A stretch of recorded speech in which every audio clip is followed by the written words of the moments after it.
New Triutura oleh Anton Permana dari Tanhana Dharma Manggrava Institute.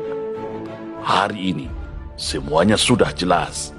Hari ini tabir gelap perusak negeri ini dari dalam, ibarat duri dalam daging, parasit bangsa, akhirnya terbongkar semuanya. Usulan RUU HIP menjadi pintu pembuka semuanya, bahwa negeri ini memang sedang dibajak. Negeri ini sedang terjadi sebuah upaya kudeta makar yang halus dan sistematis. Merubah konstitusi negara secara sengaja bisa disebut dengan makar. Memasukkan pikiran ideologi komunisme dalam draft RUU HIP juga adalah pidana, sesuai dengan Undang-Undang Nomor 27 Tahun 1999 Pasal 107.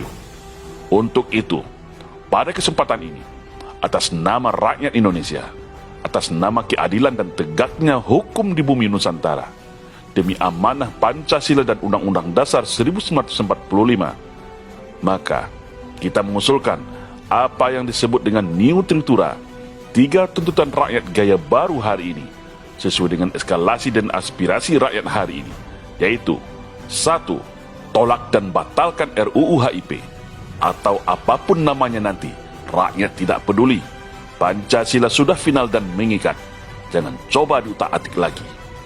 2. Usut tuntas dan penjarakan sesuai ketentuan hukum yang berlaku bagi oknum siapa saja yang menjadi inisiator pengusung RUU HIP ini, siapapun dia, apapun pangkat jabatannya, dan apapun organisasinya.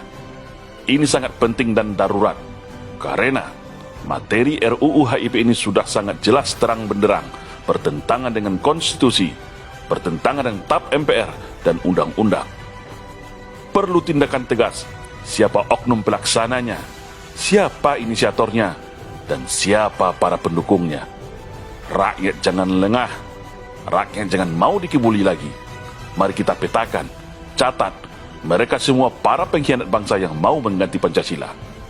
Yang ketiga, kembalikan hak dan kedaulatan rakyat. Rakyat hari ini sudah susah, kemiskinan bertambah. Jangan lagi bebani rakyat dengan kenaikan iuran BPJS, kenaikan biaya tarif listrik dan air, harga BBM yang tidak kunjung turun. Kalau tak mampu kelola negara, lebih baik mundur saja. Kalau menjadi pejabat kerjanya hanya buat hutang dan jual aset negara, lebih baik turun dan lepaskan jabatannya. Untuk itu, stop jual dan gadai aset negara yang mengurusi hajat hidup orang banyak.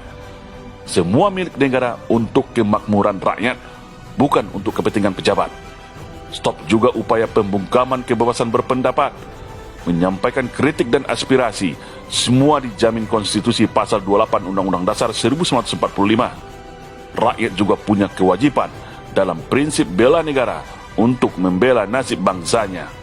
Semua itu juga dijamin konstitusi negara ini, yaitu pasal 30 Undang-Undang Dasar 1945. Artinya, penguasa tidak bisa sewenang-wenang memenjarakan masyarakat hanya karena perbedaan pendapat, atau masyarakat menyuarakan kebenaran. Indonesia negara demokrasi, bukan negara komunis dan otoriter. Sungguh sakit dan sesak dada ini melihat kerusakan yang telah terjadi di negeri ini. Semua kayak mau kejar tayang dan berlomba-lomba untuk menghancurkan negara ini dari semua lini. Untuk itu, rakyat tidak boleh diam. Rakyat tidak boleh jadi penonton lagi. Rakyat harus bangkit bersama-sama. Bumi Pertiwi memanggil kita. Bumi Pertiwi sedang sekarat, meratapi nasibnya, dirusak oleh para pengkhianat anak bangsanya sendiri. Mari kita suarakan seruan New Triutura ini, 3 tuntutan rakyat Indonesia. Viralkan dan sebarkan kemana-mana, agar penguasa hari ini tahu bahwa rakyat juga punya hak kedaulatan terhadap negeri ini. Negeri ini harus diselamatkan. Pancasila harus tetap berdiri tegak dan gagah bersama bangsa Indonesia, bersama rakyat Indonesia. Mari kita serukan New Triutura demi keselamatan bangsa dan masa depan Indonesia yang lebih baik. Salam Indonesia Jaya.